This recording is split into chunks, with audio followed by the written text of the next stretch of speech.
So this is a complete renovation and addition to the existing theater. The existing theater was over a 30-year-old building that obviously needed upgrades. The project consists of approximately $23 million. We're adding 2 classrooms. We're adding a studio theater. The main theater will seat approximately 600. The studio theater will seat another 70, and then has space for about 30 actors in there. Some of the key upgrades are the seating. We'll get all new seating. We'll actually have also balcony seating. So that's something that's new and specific to this theater. One of the key points, again, it's a complete gut renovation of the interior. So whenever you gut a building to that capacity, you find things that you didn't know about. Also upgrading the system. So we have to link the new systems, the new upgraded systems of this building with the existing systems of the campus.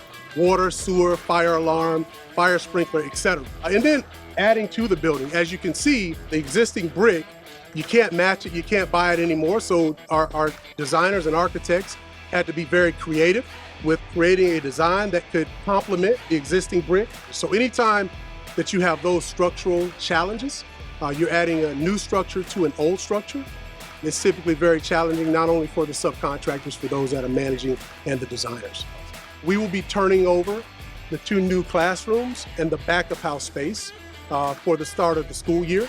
And then in the late fall, we'll be turning over the theater and the performing arts space.